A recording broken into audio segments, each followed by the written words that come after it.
Emily Carter sat quietly at the long oak table in the grand living room as her late father-in-law's lawyer prepared to read the will. The house was enormous, filled with crystal chandeliers and expensive paintings, and every member of the family looked confident about the wealth they were about to receive. Emily felt slightly out of place among them. Since marrying Daniel, she had never truly been accepted by his wealthy family. To them, she was simply the ordinary girl who didn't belong in their world of luxury and power. One by one, the lawyer began calling out names. Daniel's older brother received a beachfront house in California. His sister was given a large investment portfolio along with a luxury penthouse in New York. Their mother received a collection of rare jewelry worth millions. Each announcement was followed by smiles, nods of approval, and quiet excitement around the table. Then the lawyer paused and looked toward Emily. "Emily Carter," he said calmly, adjusting his glasses. Several family members exchanged amused looks. Emily straightened slightly in her chair, unsure what to expect. According to Mr. Harold Carter's final instructions, the lawyer continued, Emily is to receive his 1967 Volkswagen Beetle currently stored in the old garage. For a moment the room was silent. Then soft laughter spread around the table. "A Beetle?" Daniel's brother chuckled. "Seriously?" His sister covered her mouth, trying not to laugh too loudly. Even Daniel looked surprised. Emily felt her cheeks grow warm. She had seen the car before. It was dusty, faded, and had clearly been sitting unused for years. Compared to the luxury houses and investments everyone else received, the gift felt almost like a joke. "Well," Daniel's mother said with a smirk, "it's unique." The lawyer handed Emily a small envelope containing the keys and the vehicle documents.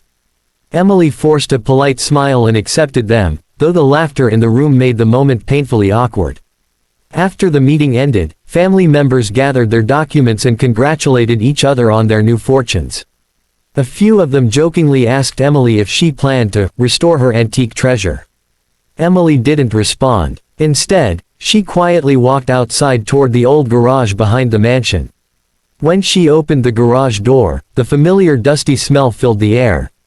There it was, the small pale blue Volkswagen Beetle sitting under years of dust and cobwebs. Despite its condition, something about the car felt oddly special. She gently wiped the windshield with her sleeve and unlocked the door.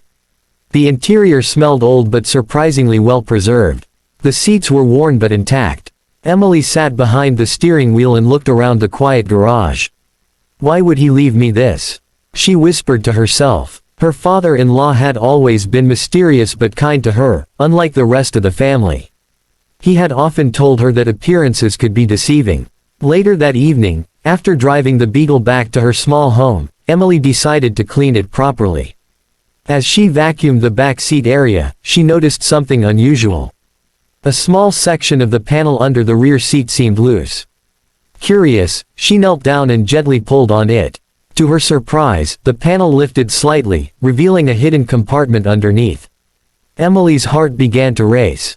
Inside the dark space, she could see the corner of a small metal box carefully tucked away where no one would normally look. Suddenly, the old Beetle didn't seem like a joke anymore. Emily stared at the small metal box hidden beneath the loose panel of the old Volkswagen Beetle. Her hands trembled slightly as she carefully lifted it out of the compartment.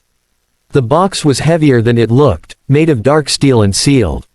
With a tiny lock on the front. Her mind raced with questions. Why would her late father-in-law hide something like this inside an old car? She placed the box on the passenger seat and examined it more closely. The metal looked aged but well preserved, as if it had been carefully protected for many years. On the underside of the lid, she noticed something unusual. A small piece of tape with a tiny brass key attached to it. Emily's heart began to pound. Could it really be this simple? She whispered to herself. She peeled the tape off slowly and held the small key between her fingers. Taking a deep breath, she inserted it into the lock and gently turned it. Click. The sound echoed in the quiet car. For a moment, Emily hesitated. Whatever was inside this box had clearly been hidden intentionally. Her father-in-law was known to be a very intelligent and secretive businessman. If he had left this for her, there had to be an important reason. Finally, she lifted the lid.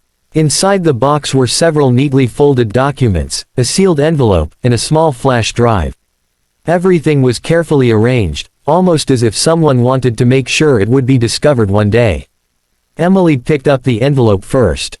On the front, written in clear handwriting, were the words, "To Emily." Her breath caught in her throat.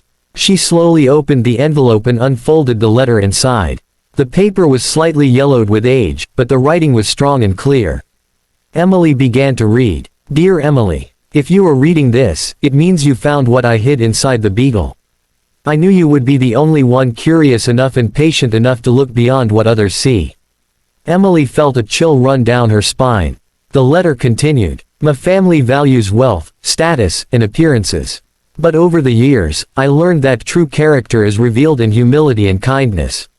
You were the only person who treated me with genuine respect, even when you had nothing to gain."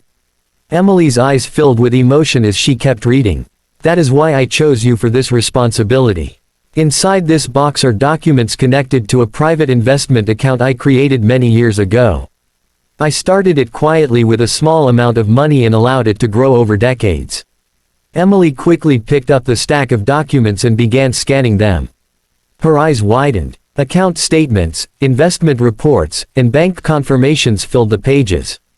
At the bottom of the most recent statement was a number so large it almost didn't feel real. $450 million. Emily gasped and covered her mouth in shock. $450 million. Her heart raced as she realized what the letter meant. The old Beetle wasn't a joke. It had been a secret vault. Her father-in-law had hidden the key to an enormous fortune inside the one thing the rest of the family would never value. Emily sat back in the driver's seat, completely stunned. Just hours earlier, her in-laws had laughed at her for receiving an old car. Now she held documents proving she controlled a fortune greater than anything they had inherited. And for the first time since the will was read, Emily allowed herself a small, quiet smile. Emily sat in the driver's seat of the old Volkswagen Beetle, staring at the documents spread across her lap. The number on the bank statement still didn't feel real. $450 million. She read it again and again, hoping she wasn't misunderstanding something. Her hands were still trembling. The letter from her father-in-law rested beside the documents, and she picked it up once more to read the final part. "Emily," the letter continued, "this account was never meant for someone greedy. I wanted it to go to a person who understood the value of humility and patience. If you found this, it means you proved exactly that." Emily swallowed hard. She had always known that her father-in-law was different from the rest of the family. While others focused on money and status, he had often spoken to her about life, values, and quiet strength. Now his decision made sense. The next morning, Emily barely slept. As soon as the sun rose, she gathered the documents and went to the bank listed in the files. The building was tall and modern, filled with polished marble floors and glass offices. At the front desk, the receptionist politely asked how she could help. Emily took a deep breath and placed one of the documents on the desk. "I need to speak with someone about this account," she said quietly. The receptionist looked at the paper, and her expression changed instantly. Within minutes, Emily was escorted to a private office upstairs where a senior financial manager was waiting. He carefully reviewed every document, occasionally glancing at Emily with a look of surprise. After nearly 30 minutes, he finally leaned back in his chair. "Mrs. Carter," he said respectfully, "I can confirm that this account is real. It was opened by Mr. Harold Carter over 30 years ago." Emily's heart pounded. "And the balance?" she asked softly. The manager nodded. "Currently, the account holds approximately $450 million in assets and investments." Emily felt dizzy hearing the number spoken out loud. The manager continued, "According to the legal documents, you are now the sole owner of the account."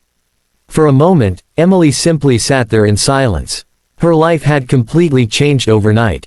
Later that afternoon, news of the discovery began spreading through the family. Somehow, one of the bank employees had mentioned the meeting, and word quickly reached her in-laws. By evening, Emily's phone began ringing non-stop. First it was Daniel's brother. "Emily, we heard something strange today," he said nervously. "About some account. Then Daniel's sister called, her voice suddenly much friendlier than before. "Emily, we should meet for dinner and talk. We're family after all." Even Daniel's mother left a message, speaking in a soft tone Emily had never heard from her before. But Emily didn't answer any of the calls. Instead, she sat quietly in her small living room, the keys to the old Beetle resting on the table in front of her. The same car they had laughed at. The same car they had mocked her for receiving. Now it had changed everything. Emily looked at the keys and smiled slightly.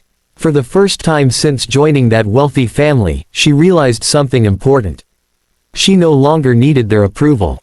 Because the woman they once laughed at had just become the most powerful person in the entire family.